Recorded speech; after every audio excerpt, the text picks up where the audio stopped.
The home of champions opens its gates once more for the FIA Karting European Championships as the KZ and KZ2 drivers are joined for the second time by the FIA Karting Academy drivers. Genk has a long and rich history with the pinnacle of the karting world. I don't think it necessarily matters how good you were. I mean, of course, you need to be as fast as you can in go-karting. It's all about what you learn. A lot of drivers, possibly you don't win a title in go-karting doesn't mean you won't be successful in racing afterwards in cars. So it's all about what you learn. Racing.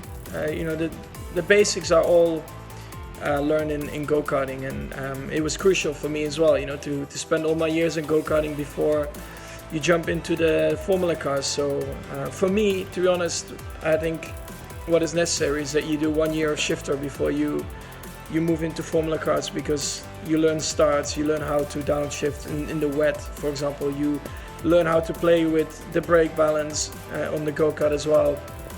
And the racing is quite different to just a direct drive. So I would always recommend doing that 1 year before you jump into the cars. Time for a flying lap around the home of champions with Baz Lammers. The first braking zone is deceptive. It arrives quickly and it's a big stop. Coax the kart in patiently and nail the power through the apex to bring the kart to a similar hairpin apex at turn 2. Then hard on the gas and sail through the left-hander to complete the opening sector after the left kink with another big braking zone as the kart tries to snap from your grasp. Keep the kart tight but off the curbs, as this will lose you balance. Edge along the back straight before another big squeeze of the brakes. Control the wayward rear before hanging tight through the left and flipping the throttle through the long sweeping right-hander. A pair of apexes keep you honest as you prepare for the left-hand hairpin and bringing the kart gently back to the white line. On the loud pedal again, just 3 corners remain. Brake hard for the right, the curb will catch you out, so keep it narrow but clear of the white line. Same again for the left, a bit more power, and then the greasy challenge of the final right-hander. A great overtaking chance, but only if you get it right. But a strong exit sets you up perfectly for another crack at the lap.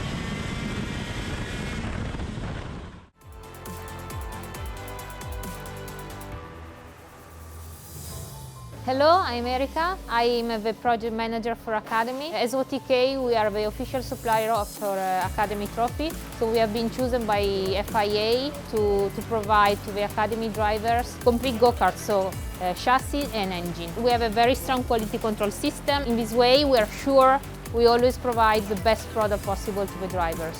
We provide slick wheels and rain wheels, of course. In this case, unfortunately, it's raining. Steering wheel is the latest. Made by OTK. It's made with a special rubber, so the driver have a very strong grip, easier and comfortable to drive, especially when the kids are young and or thin. In here you can see our braking system. It's all made in our factory. This is, as I said, a Vortex engine. This is a DDJ, it's an homologated engine. The only difference is, yes, with other homologated classes like OK Junior, is the carburetor, because we use the Lorto carburetor, which is a lot easier for drivers, because we have to think that some drivers doing Academy, they are not used OKJ because they do other classes in their own countries. We provide the drivers with DACTON, data acquisition system, is studied by OTK. The drivers are not allowed to see the data, but when they have some doubts and so on, they can come to us, we can check and we can give small tips.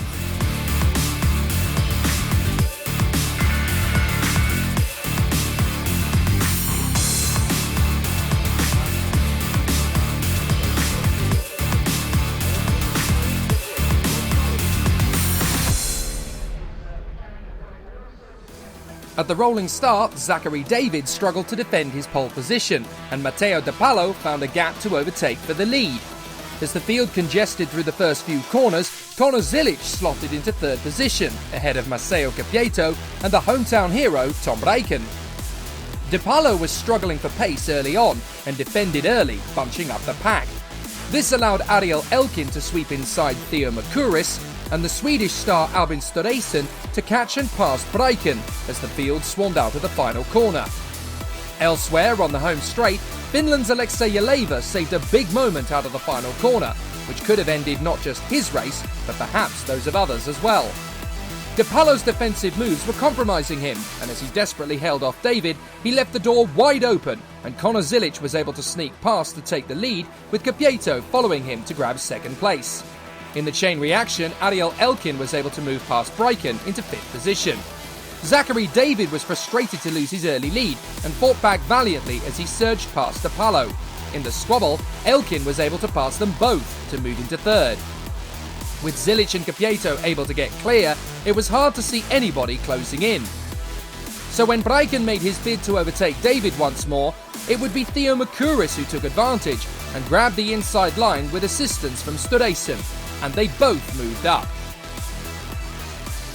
Things didn't get better for David, as both Alex Powell and Alexander Gubenko made their own moves up the order. But when Rafael Modenese found a gap at the end of the back straight, Gubenko had nowhere left to go. He would use the runoff area to rejoin the track, with several places lost. Bryken desperately wanted to impress on the circuit 10 miles from his home, and Studesen would be his next target. He was hoping for support from Powell. But the Jamaican would go rogue when he found a place to make his own move. At the same time, Elkin had to relinquish his 3rd position, as Makuris found his move and passed the Israeli. Now that Makuris had passed Elkin, Studesen fancied his chances too, and swept by for 4th. As Powell looked for his own overtake, Maxime Furon-Castellan edged his kart a little too close, and nearly vaulted over his rival. Jonathan Waywat was having a very tough final by his standards, and was battling closely with Shudazono of Japan. Modenese then found a gap to slide past Powell, whilst further back, Bryken was about to run into a world of problems, with the Zono the first to pounce. Powell and Modenese were continuing their epic tussle, and both eventually found their way past Elkin. But as Furon-Castellan hesitated in his own bid to pass, Waywat made up for lost time and grabbed the initiative. Just a few corners later, and the chain reaction of the next squabble would claim a hapless victim.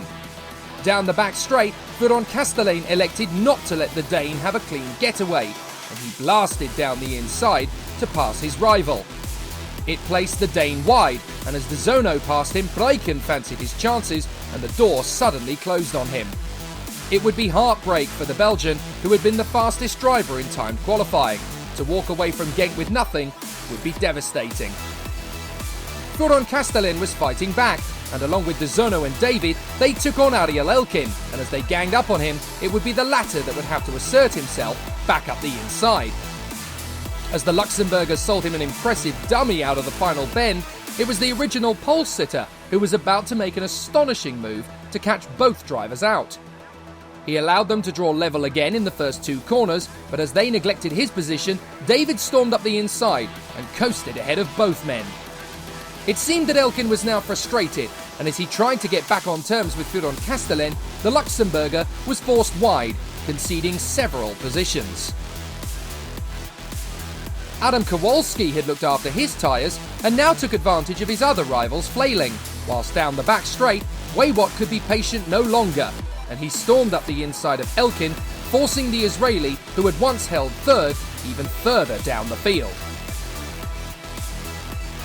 Shudazono continued his impressive run of form by passing Gianni Andrezzani, whilst behind them, Darius Babiawana exited the race stage left with some assistance from Maxime Furon-Castellan.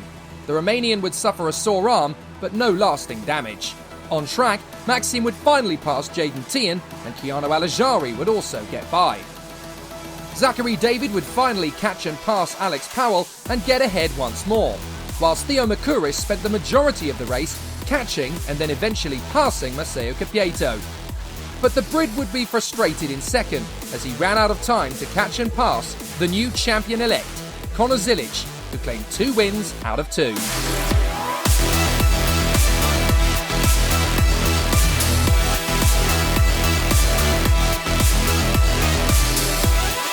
With a near-perfect score, all Zilic has to do is finish at Lonato, and he can win the Academy Trophy. Yeah, the final was a good race.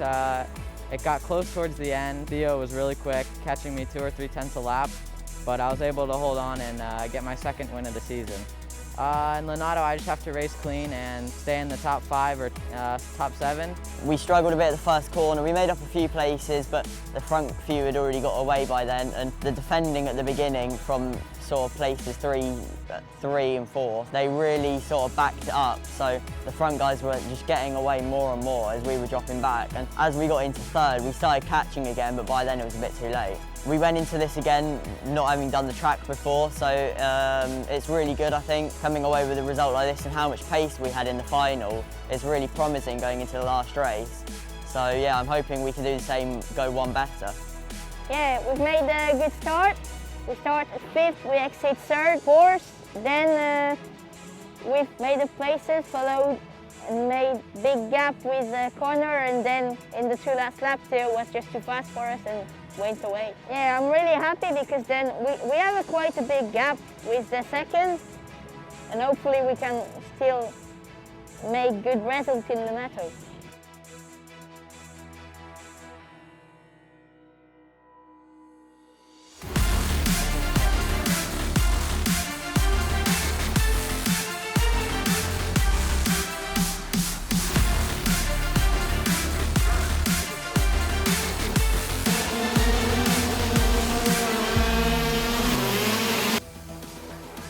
All Simone Cunati had to do to become European champion was beat David Trevelov into turn 1.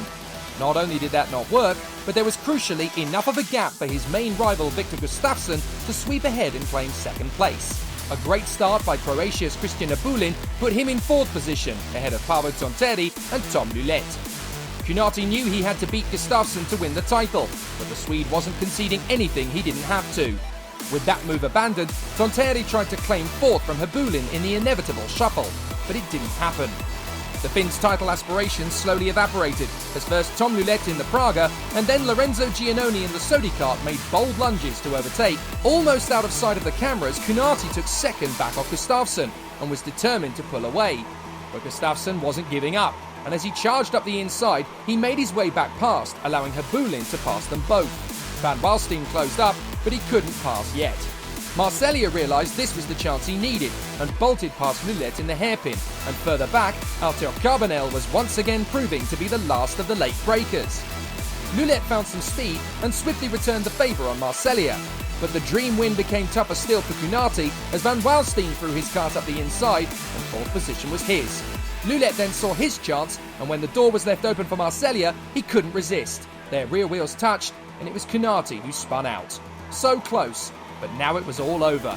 Victor Gustafsson was now officially 2020 European champion. But there was still a race to be won. Senna Van Walstein wanted a podium so badly, he took on the Swede with defiance. But he misjudged his braking ever so slightly, and he lost the back end, and Tom Lulet had nowhere to go. A 3rd driver would be caught out too, as home hero Gilles Stadsbader would have to take avoiding action. To add insult to injury for Lulet, Van Walstein eventually recovered. The Frenchman could not. Victor Gustafsson finally grabbed 2nd place back from Habulin, much to the Croatians' frustration. And whilst Filippo Berto's race ended on the final lap, the German in the lead would take a breakthrough victory, and David Trevelov claimed the glory. Gustafsson, however, had done enough to become the 2nd Swedish KZ2 European champion in as many years, and gave Leclerc by Lennox Racing their first FIA crown at their first attempt.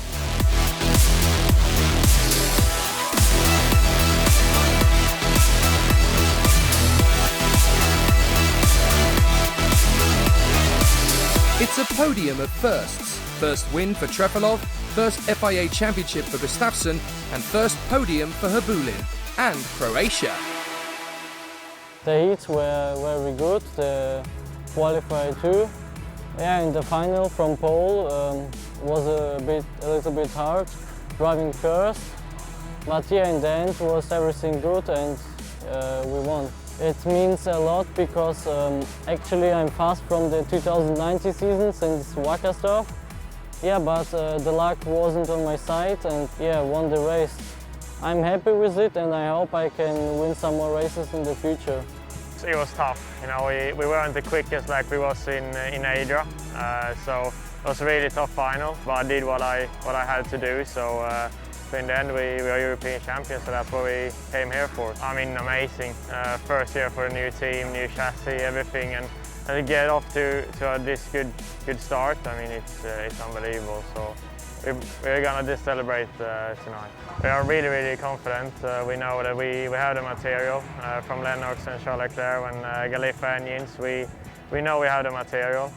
We're gonna do testing there and see if we can get everything right for the World Championship. We didn't know what to expect. It was a new day, new morning. Before start, we only thought, come on, finish the race, do something good.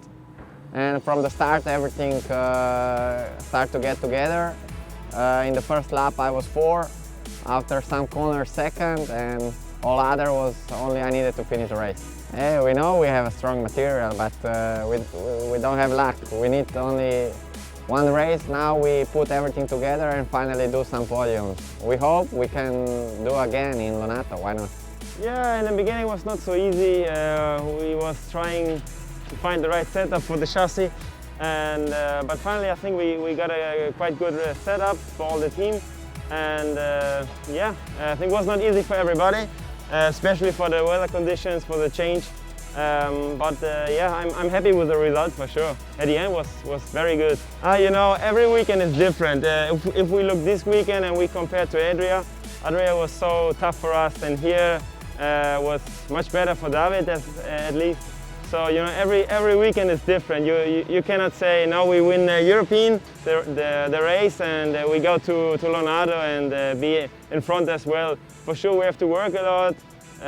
But so far, yeah, absolutely, it's good. As you said, for a result like this for the first year of the team and of the product, the Leclerc chassis, you know, I couldn't have asked for much more. In terms of the emotions, 10 times worse than when I was racing myself. Like, difficult to explain, but you know, I'm someone that puts their heart into things. So, you know, the reward to get from this is fantastic. And with Victor, his first, let's say, 100% year in KZ2, not mixing categories, you know, is a great result for him. Faultless performance in Adria, and also this weekend enough to bring home the championship. No, we're pretty well prepared. Definitely we should be a bit more stronger than we were this weekend, because honestly the changing condition and not being able to have come here to test as how the calendar is was a little bit more demanding for us. But Lonato, it's a home race, even though we're, let's say, an English team, we're based in Lonato. You know, we're going to be 110%. Can't wait to get started.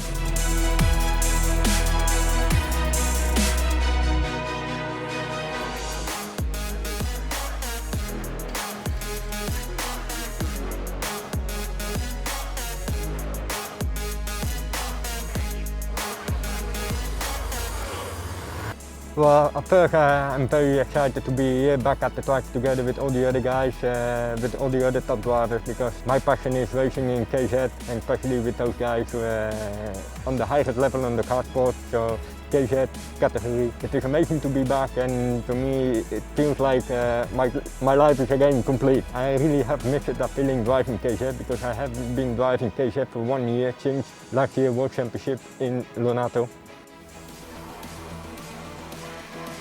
Marin Kramers launched into the lead from pole position, with Stan Pex slotting neatly into second place, as Adrien Renaudin placed the Sodi kart into third, ahead of outgoing European champion Jorik Pex, with the Tony karts of Noah Milel and Simo Pohaka chasing them round the first lap.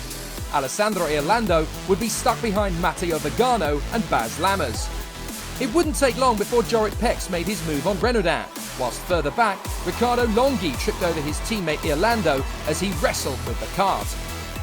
At his first chance to make a move, Stan Pex stormed up the inside of Kramers and snatched the lead. Renaudin stole back third from Jorik Pex, who almost lost fourth to Noah Milel. But the Dutchman wasn't about to lose a podium that easily, and immediately charged back into third at the first corner. The leading pair were now stretching out a lead over the rest, but the attention turned to Irlando, who was in 7th place, which wasn't enough to retain his lead in the title race. With Kramers in second, he would have to move up to 4th, so his move on Pohaka was crucial, and Lammers moved past in unison. 2 more karts, and Irlando would be back in contention. Milel's chances were fading as he slumped behind Renaudin in their battle for 4th, but at least his chances were now stronger than Riccardo Longhi and Simo Pohaka, who both came into the final with a chance to win the European crown. Now they were left to battle against each other. Orlando knew that this would be his best chance of retaining the title, and with Kramers in second, he needed to pass Renaudin and then Millel. It was now or never, and despite some strong defensive driving, the Frenchman could do nothing about the Birolart, and Orlando was into fifth. Sadly for Louis Speck, he couldn't finish, but it was a brave season for the youngest man in the field.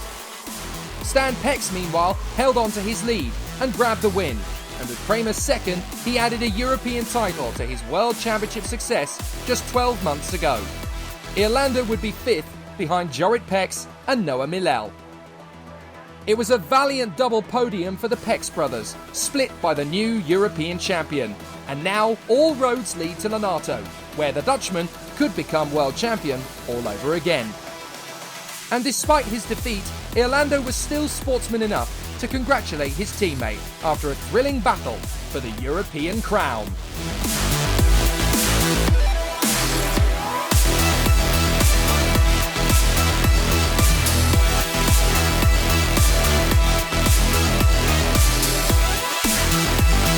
An all-Dutch podium at Karting Genk is highly fitting and a sign of what might be ahead at the World Championship at Lonato. Yeah, from the beginning we had a very good start. I was already on P2. Then in the first couple of laps we were very slippery, the track. So I stay behind Marijn, and after I find a grip and I pass him. And then I took a little gap, and the gap stay all the time, so we had the speed to win. So no, it was very good. And then Marijn had the same speed like me, but just cannot overtake me. And yeah, it was good enough to win, so it was very good for me. Yeah, for sure, it feels very good when you win the last CIK race European this year to go to the World Championship. So for sure, yeah, it feels very good. But we still need to improve a little bit, like everybody can improve a bit. So we not stop working. We need to walk to another race, to another track. So yeah, let's see how it goes there. Yeah, it was a long one. We had a really good start, started from pole, good start, got into first, and then I tried to get away. But Stan wouldn't let me get away, so he got by me, and then from then on my mind just went to the championship, and I knew I had to stay calm and don't do anything crazy. And then yeah, I knew where the others had to finish in order for me to finish second and still become champion, so I had to keep an eye on that. And then yeah, I knew that I didn't have to overtake Stan to win the championship, so in the end I just backed off a little bit and let him have it. Happy. Feels good obviously, and yeah, I'm sure we'll celebrate tonight, but then we're fully focused on the next race again. I'm confident. The Ricardo kart, Birolart package is very good, the TM engine is very strong, and I like Lonato, so I don't see why we can't win it again. It's been a really nice race. I had a good start. I go from 6th to 4th position in the first corner. I think the first or second lap I immediately took the 3rd place. I just was finding my pace. It was not bad. I could follow the Stan and Marijn. On that moment, I think in lap 4 or 5, they overtook me back. I fell back to 4th position. I immediately overtook back and go to 3rd position, and I could make it until the end of the race. So really positive race for me. I mean, it's very close racing. In the beginning of the weekend, I was struggling, and we find really good balance. So sure, it gives hope for the World Championship. But there it will start all again. So we look forward to it. Yeah, it was a good result. We are very happy for all the team. We have a good chassis and we have a good engine this weekend. And yeah, all was complete. And we're very happy for the end of the season. And we look out to the World Championship in Lonato. It's really good. And now we need a little bit more. We worked the last 5-6 weeks all the day on the material. And now we have now 3-4 weeks. Maybe we finished a little bit and then we can win the race again. Yeah, it was a really nice weekend for us and a really good result. After the World Championship we worked hard to be always on the top. We've been very well on the first round of the European Championship in both class KZ and KZ2. This weekend was a bit more difficult while the condition of the track was strange, a bit of rain and sunny and rain, and then find the best setting was a bit more difficult. But in the end we did, and we race more for the championship than to win the race. Why we know that is important for us is the championship. It means like both in KZ and KZ2, we can also push more to try to win also the race, but we stay on the safe side to be able to take the championship, and in the end it was like this. Next week, the OK and Junior European crown will be decided at Wackersdorf in Germany, but our Gearbox and Academy racers will return for their final event of the 2020 season at Lonato in Italy in October. So we'll see you next time in Germany.